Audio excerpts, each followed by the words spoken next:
안녕하십니까. 이렇게 온라인으로 만나뵙게 돼서 반갑습니다. 저는 울산과학기술원에서 근무하고 있는 권태준이라고 합니다. 저는 오늘 여러분한테 유전자와 상동성이라는 주제로 강연을 준비를 했는데요. 상동성이라는 개념, 호몰로지라는 개념이 여러분들에겐 좀 생소할 수 있을 거라고 생각합니다. 하지만 이 개념은 오늘날 생물학 연구에서 굉장히 중요하게 사용되고 있는 개념입니다. 이 개념으로 인해서 우리가 쥐나 물고기와 같은 모델 동물을 이용해서 인간의 유전자와 질병에 관련된 연구를 할 수 있기 때문이죠. 또 이 개념 때문에 이 개념은 진화와 아주 밀접한 관련이 있습니다. 여러분들이 수업이나 밖에서 진화에 관련돼서 진화가 굉장히 중요하고 생물학을 이해하는 데 중요하다고 생각은 배웠지만 사실 그 내용이 어떻게 직접적으로 연결되는지 궁금하셨다면 오늘 강연이 좀 도움이 될 수 있지 않을까 싶습니다. 그럼 오늘 강연 시작하도록 하겠습니다. 여러분들 다 아시다시피 우리의 몸은 유전체에 모든 정보가 담겨져 있습니다. 이 유전체는 기본적으로 DNA로 이루어진 경우들이 많고요. 요즘 우리를 괴롭히고 있는 코로나 바이러스 같이 RNA로 유전체가 이루어진 경우들도 있습니다. 하지만 이 모든 경우에 이 유전자라는 단위를 기준으로 우리 생명을 이루는 모든 청사진이 이 유전체에 담겨져 있다는 것은 다 공통적인 특징이라고 할 수 있겠습니다. 자, 우리 주변에 보면 굉장히 다양한 생물들이 있습니다. 그래서 이 다양한 생물들은 다양한 모양을 가지고 다양한 기능을 가지고 있죠. 그럼 결국 이 청사진을 가지고 있는 유전체 안에는 그런 다양한 정보들이 포함이 되어 있을 겁니다. 지금 여기 보시면 이 네 가지 생물체를 제가 준비를 해왔습니다. 그 맨 왼쪽에 보시면 효모라고 해서 우리가 빵을 굽는 데 주로 많이 쓰는 그 미생물이고요. 초파리는 날이가 더워지면 이제 쓰레기통 주변에서 저희를 많이 괴롭히는 초파리가 있습니다. 그리고 여러분들도 모두 다 좋아할 우리에게 좋은 간식을 제공하는 닭이 있고요. 우리 인간이 있습니다. 모양도 다르고 이 크기도 굉장히 다른 이 네 개의 생명체에 그럼 유전체의 크기는 어떻게 다를지 그리고 그 유전체에 담겨있는 유전자의 수는 얼마나 다를지 궁금할 수 있습니다. 각각 청사진이 다르다는 얘기니까 그 청사진이 어떻게 다른지가 궁금할 수 있겠죠.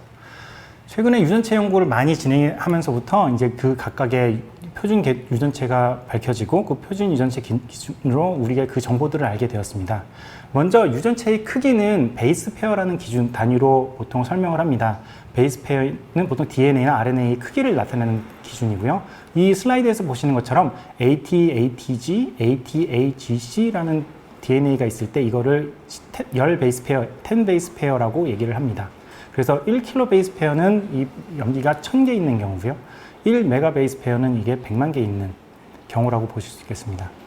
효모, 가장 작은 단세포로 이루어진 그 진균 같은 경우에는 약 12 메가 베이스 정도의 유전체 크기를 가지고 있습니다.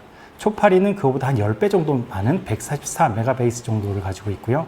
닭은 또 거기에서 한 10배 정도 더 커집니다. 그래서 한 1600 메가베이스 정도의 크기를 가지고 있고요. 인간은 한 3000에서 4000 메가베이스 정도, 3에서 4기가 정도의 크기를 가지고 있다고 사람들이 알고 있습니다. 그럼 그 안에 있는 유전자는 어떨까요? 유전자라는 개념은 사실 좀 굉장히 추상적인 개념입니다. 여러분들 잘 아시는 그 전사와 번역을 통해서 단백질이 만들어지는 그런 그 어떤 DNA 상의 그 부분이라고 얘기를 할 수도 있지만 사실 단백질을 만들지 않는 유전자도 굉장히 많이 있습니다. 여기서는 일단 좀 간단하게 설명을 하기 위해서 단백질을 만드는 유전자의 수만 한번 고려를 해보도록 하겠습니다. 효모의 경우에는 한 6000개의 단백질을 만드는 유전자가 있습니다. 그거보다 10배가 커진 초파리의 경우, 그 유전체가 10배가 더 크지만 그 안에는 사실 한 2배 정도 더 많은 유전자 정도만 포함이 되고 있습니다. 한 3000개 정도가 포함이 되고 있고요. 그 다음에는 그 증가 폭이 그렇게 크지 않습니다. 닭은 한 16,000개, 인간은 한 2만 개 정도의 유전자를 가지고 있다고 알려져 있습니다. 여기서 굉장히 중요한 개념 중에 하나가 있는데요. 이 숫자는 결정된 것이 아닙니다. 그러니까 이 숫자는 현재 우리가 알고 있는 유전체의 크기, 유전자의 수를 말을 하는 거고요. 이 유전체가 표준 유전체의 기준으로 계산이 되어 있고 분석이 되어 있는 건데요. 이 표준 유전체 자체가 계속 갱신이 되고 있습니다. 새로 우리가 많은 것을 알게 됨으로써 그 표준 유전체가 대표성을 가지지 않는다고 생각해서 그 유전체 자체가 변하는 경우들도 있고요. 유전자라고 알려져 있던 부분이 실은 유전자가 아닌 경우, 그리고 유전자가 아니라고 알려져 있던 부분이 유전자라고 알려져 있는 부분들이 계속 바뀌면서 이 정보들은 계속 변하게 됩니다.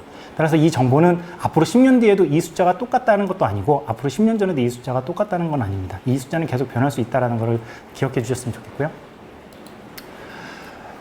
예전에는 이렇게 앞에서 쓴 이 네 가지 생물체 그리고 쥐나 이렇게 우리가 실험으로 많이 사용을 하든지 연구에 많이 사용하는 생명체를 위주로 유전체 분석을 많이 진행이 되었습니다. 가장 큰 이유는 유전체를 분석하는데 많은 돈과 시간이 들어갔기 때문이죠. 하지만 최근에 유전체 기술이 굉장히 발전하면서 많은 생물체에 대한 유전체 정보들이 우리가 알게 되었습니다. 그러면서 그 다양성에 대해서도 우리가 예전에 알지 못했던 걸 굉장히 많이 배우게 되었는데요.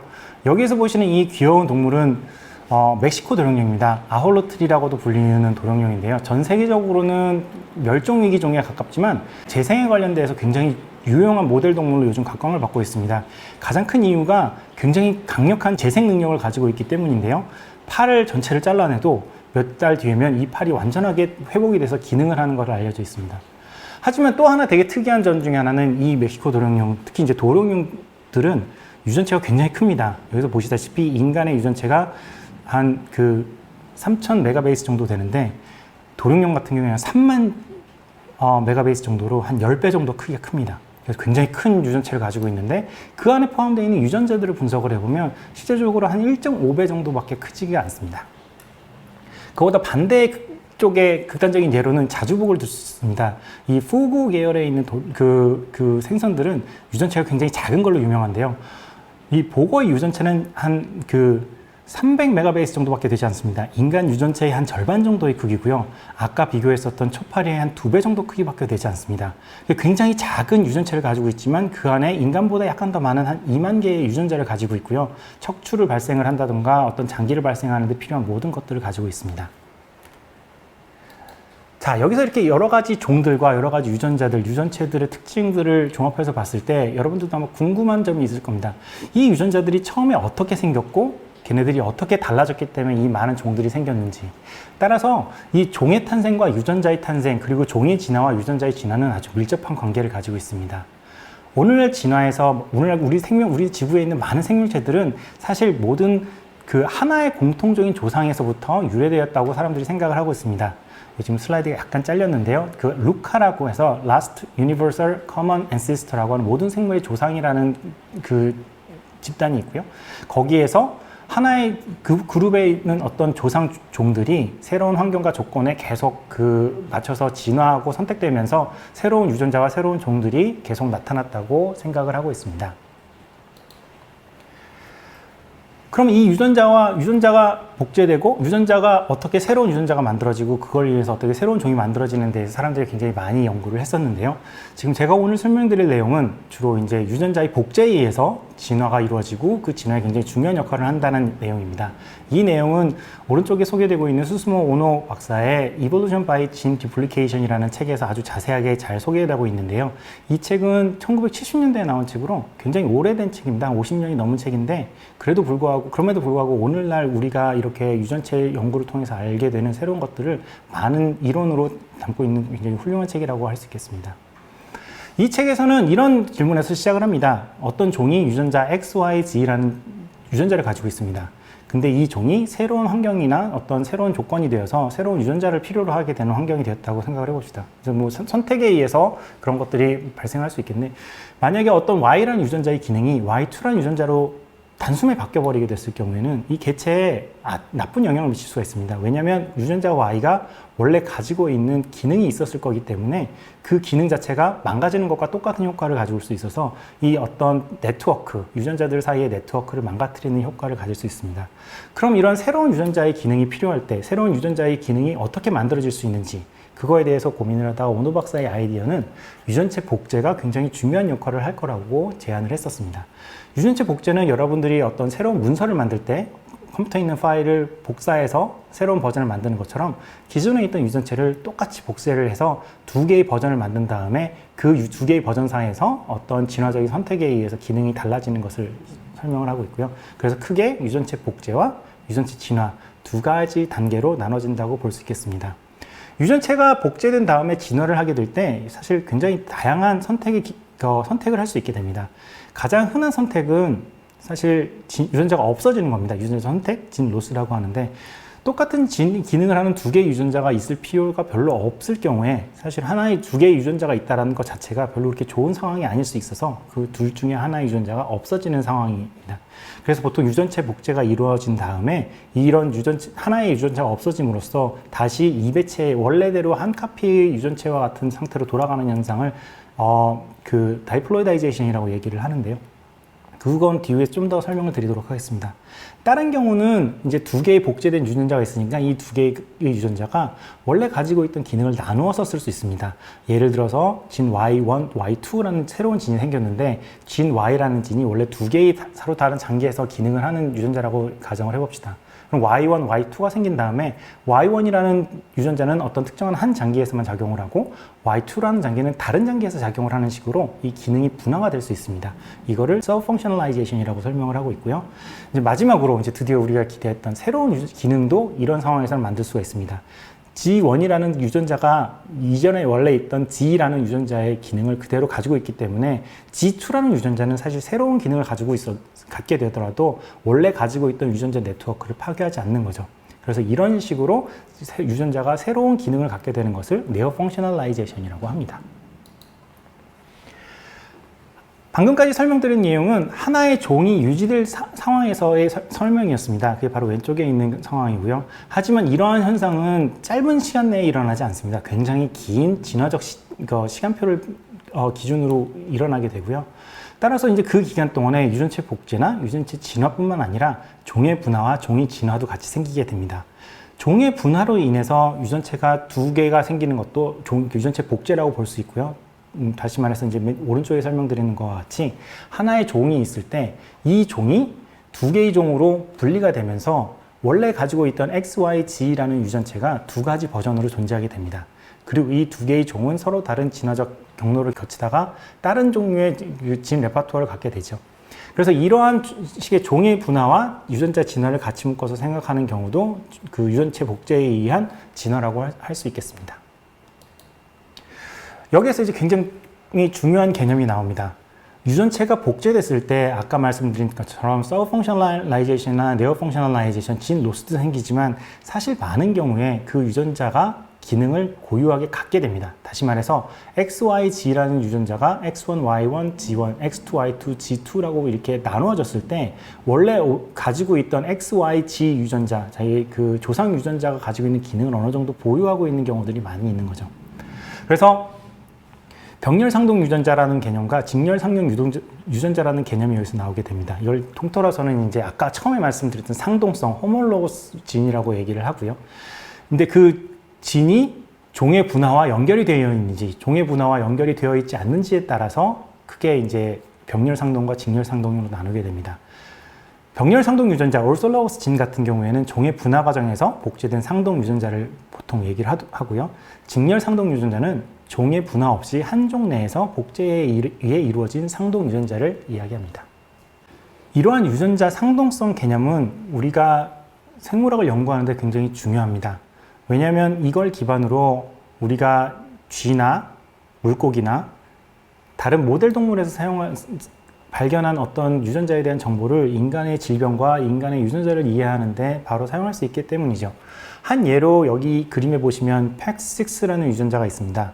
이 유전자가 망가졌을 때 인간에서도 어떤 눈의 발생에 문제가 있다는 것을 그림으로 볼 수 있는데요. 똑같은 유전자는 아니죠. 그러니까 이 유전자의 그 올솔로거스 진, 상동 유전자가 쥐나 물고기, 초파리에서 망가졌을 때 똑같이 눈이 발생에 이상이 생긴다는 것을 확인을 할 수가 있습니다. 이를 통해서 이 PAX6는 굉장히 원래 공통 유전자가 가지고 있는 그 공통 조상이 가지고 있는 어떤 기능이 눈의 발생에 관련된 것이고, 이 눈에 발생된 이 유전자가 망가졌을 때는 이 모든 동물들에서 공통적으로 그런 눈의 발생의 문제를 볼 수 있다는 것을 확인할 수 있죠.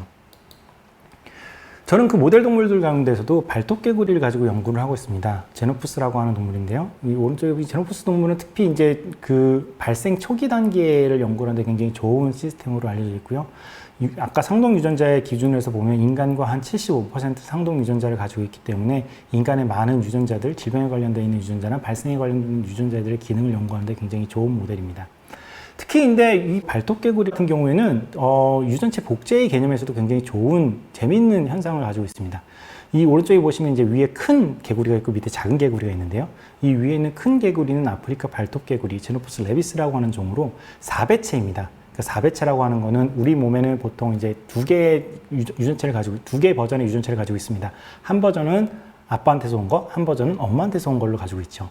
하지만 이 위에 있는 제노푸스 레비스 같은 경우에는 그 버전이 4개가 있습니다. 두 버전은 그 메일한테서, 두 버전은 피메일한테서 온 거라고 생각을 하시면 되는데요. 이 4개의 버전이 그리고 반면에 이제 밑에 있는 제노푸스 트로피칼리스, 서양 발톱개구리라고 하는 것은 우리와 똑같은 2배체로 되어 있습니다.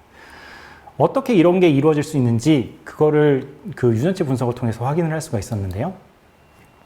그 유전체 복제된 이후에 굉장히 아까 말씀드린 다이플로이다이제이션이라는 과정을 통해서 보통 유전체 2개가 있을 경우에 하나가 없어지는 경우들이 많이 있습니다. 하지만 이 아프리카 발톱개구리 같은 경우에는 2개의 버전이 다 유지되는 경우들이 굉장히 많이 발견이 되었는데요. 위에 있는 이 헉스진 클러스터라는 경우에서도 그것을 확인할 수가 있었고요. 밑에서 보시는 믹스진 패밀리에서도 밑에 있는 것 같은 경우에는 이제 개구리 특이적으로 이 진의 클러스터가 잘 유지된다는 것을 확인을 할 수가 있었습니다. 유전체가 복제되는 경우에서 앞에서 말씀드린 종 분화와 유전체 자체의 복제에 대해서만 제가 말씀드렸는데 사실 한 가지 경우가 더 있습니다. 굉장히 비슷한 2개의 종이 유전체를 합쳐서 하나의 버전을 만들 수가 있는데요. 이게 2개의 종이 퓨전됐다고 이제 보통 얘기를 합니다. 아프리카 발톱개구리의 그 유전체 그 복제는 사실 이렇게 퓨전을 통해서 만들어져 있습니다. 그래서 2개의 종, A라는 종과 B라는 종이 합쳐져서 이 하나의 버전을 만들게 되었는데요. 그럼에도 불구하고 2개의 종이 굉장히 비슷하다는 것을 알 수가 있고요. 지금 오른쪽에 보시는 그림은 이제 상동 유전자의 위치를 확인하는 것입니다. 맨 왼쪽에 있는 라인이 서양 발톱개구리의 유전체고요. 오른쪽에 있는 2개의 버전이 아프리카 발톱개구리의 버전인데요. 보시면 상동 유전체의 위치가 굉장히 잘 보존되어 있다는 것을 알 수 있습니다. 특히 왼쪽과 오른쪽에 그 파란색 파란색 줄로 연결된 제노푸스 레비스의 큰 크로모점, 그러니까 2개의 크로모점이 크게 약간 차이가 있는데 왼쪽의 큰 크로모점과는 굉장히 비슷하고요. 반면에 오른쪽에 있는 작은 크로모점, S 크로모점과는 약간 좀 차이가 있는 것을 볼 수 있습니다. 중간중간에 보시는 X 표시되어 있는 부분들이 이 유전체가 위아래로 바뀌어 있다라는 그런 것을 확인을 할 수가 있는 부분이고요. 그럼 왜 큰 유전체하고 작은 유전체가 이렇게 큰 차이가 있는지 궁금할 수 있습니다. 그리고 아까 말씀드린 것처럼 이게 만약에 2개의 종이 합쳐져서 진 디플리케이션이 일어났다고 하면 작은 크로모점이 한 종에서 온 것인지 아니면은 2개의 서로 다른 종이 선택적으로 작아진 것인지를 궁금하게 생각할 수 있는데요. 그 결과를 트랜스포서블 엘레멘트라고 이동하는 유전체 조각이 있습니다. 우리 유전체에도 굉장히 많이 있는데요.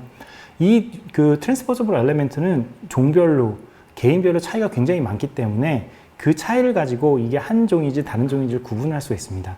그래서 저희가 유전체 분석을 통해서 이 스몰 크로모점에만 있는 트랜스포서블 엘레멘트를 찾았는데 그 스몰 크로모점에 있는 트랜스포서블 엘레멘트를 실험적으로 확인해 본 결과 오른쪽에 있는 그림처럼 빨간색 점이 한쪽 크로모점, 스몰 크로모점에 존재한다는 걸 확인할 수 있었습니다. 이를 바탕으로 결국 2개의 종이 합쳐졌지만 하나의 종이 선택적으로 선택되어서 라지 크로모점으로 남았고 다른 종에 있는 그 스몰 크로모점 유전체가 선택적으로 계속 없어지고 있다는 것을 확인을 할 수가 있었죠.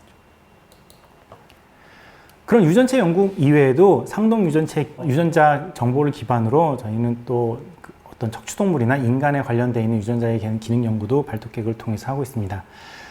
저희는 특히 이제 발톱개구리 배아 표피에 있는 점막 선모성피 조직에 대해서 좀 관심이 많은데요. 올챙이가 한 3일 정도 되어 있는 그림인데요. 오른쪽 위에 있는 그림이 이 표면을 이렇게 표시를 해보면, 표지자를 넣어가지고 표시를 해보면 이런 머리카락 같은 선모 구조가 온 표피를 덮고 있는 것을 확인할 수 있습니다. 왼쪽 밑에 있는 것이 그걸 확대해서 보여드리는 그림이고요. 근데 이러한 그림은 사실 우리의 기관지에도 많이 존재합니다. 기관지에서 여러분들이 어떤 뭐 미세먼지나 박테리아나 바이러스에 노출이 됐을 때 이게 우리 몸을 침투하지 못하도록 어떤 점막을 만들고 그 점막을 움직여서 몸에 안 좋은 것들을 밖으로 배출하는 그런 역할을 하는 게 바로 이 점막 섬모 상피 조직인데요. 올챙이도 알에서 깨어난 다음에 바로 환경에 노출이 되고 그런 똑같은 위험한 환경들이 있기 때문에 이러한 조직이 있지 않을까라는 생각을 하고는 있지만, 어쨌든 우리 몸에 있는 것이 개구리 표피에 이렇게 존재한다는 것도 굉장히 재밌고 신기한 일이라고 생각을 합니다. 아무튼 조직적인 모양도 그렇지만 사실 이 안을 조직을 이루는 어떤 유전자 네트워크라든지 단백질 구조라든지 이런 것들도 상당히 많이 보존이 되어 있습니다. 그래서 저희는 이 섬모의 기능이나 섬모를 이루고 있는 단백질체에 대한 분석을 개구리 표피를 통해서 실험을 하고 있고요. 저희는 특히 이제 이 섬모를 이루는 세포들뿐만 아니라 이 섬모 조직 자체에 있는 어떤 단백질이 있는지를 좀 궁금하게 생각했었습니다. 근데 인간이나 어떤 배양을 통해서 이런 조직을 다량으로 얻기는 사실 좀 많이 어려운 점이 있어서 개구리를 사용을 하게 되었는데요. 개구리 같은 경우에는 한 번에 알을 낳으면 거의 1000개씩 낳기 때문에 이러한 조직, 아무리 작은 조직이라도 많은 양을 얻기가 수월합니다. 그래서 저희가 실험적인 방법을 통해서 그 섬모를 추출해냈고요. 이 섬모를 추출한 것을 다시 질량 분석기를 이용해서 그 안에 어떤 단백질들이 있는지를 분석을 진행을 했었습니다. 그 결과 보면 기존에 알려져 있는 인간이나 쥐나 다른 동물에서 알려져 있는 섬모 관련된 공통점이 있는 그 표준 유전자들과 비교를 했을 때 굉장히 많은 유전자가 겹친다는 것을 확인을 할 수 있었고요. 그 이외에도 새로운 섬모 유전자에 관련되어 있는 후보 유전자들을 확인을 할 수가 있었습니다. 약 1000개 정도의 단백질이 그 구조 안에 있는 것을 저희가 밝혀졌는데요. 약 90% 이상 정도가 기존에 있는 것과 겹치지 않는 뭔가 새로운 단백질 후보라고 생각을 할 수가 있었습니다. 그래서 그 정보를 기반으로 저희가 실험을 진행을 했었습니다. 이 모든 실험은 사실 저희 학교에 있는 박태주 교수님과 같이 공동 연구를 통해서 진행을 한 내용인데요. 왼쪽을 보시면 그 중에서 이제 저희가 특히 이제 관심이 있었던 유전자 중에 하나가 케라틴 17이라는 유전자입니다. 이 케라틴은 우리 표피를 이루고 있는 굉장히 흔한 단백질 중에 하나인데요. 그래서 원래는 그냥 표피를 이루는 일반적인 구조 단백질 중에 하나가 아닐까 생각을 했지만 저희가 이제 분석을 해보니까 이게 특별하게 섬모에만 존재한다는 걸 확인을 할 수가 있었고요. 왼쪽에 보시면 이 단백질의 발현을 억제를 했을 때 섬모 세포가 많이 형성이 되지 않는 걸 확인할 수가 있었습니다. 또 이게 개구리 특별한 게 아니라 사람에서도 똑같은 기능을 한다는 걸 보여드리기 위해서 이 유전자를 발현을 억제했을 때 인간 세포에서도 그 섬모가 형성되는 것이 많이 줄어든다는 것을 확인을 할 수가 있었습니다. 이상으로 오늘 강의를 요약을 해드리면 상동 유전자, 호몰로거스 진이라는 것은 같은 조상 유전자로부터 복제에 의해 이루어진 유전자들을 총칭을 합니다. 거기에는 크게 이제 종분화와 관계가 있는 병렬 상동 유전자, 올솔로거스 진이 있고요. 그리고 종분화 상관없이 복제에 의해 이루어진 직렬 상동 유전자, 패럴로거스 진이 있습니다. 이런 상동 유전자는 조성 유전자의 기능을 공유하는 경우가 많기 때문에 모델 동물의 유전자와 인간 유전자의 유사성을 이용해서 우리가 새로운 유전자의 기능을 연구하는 데 굉장히 널리 활용이 되고 있고요.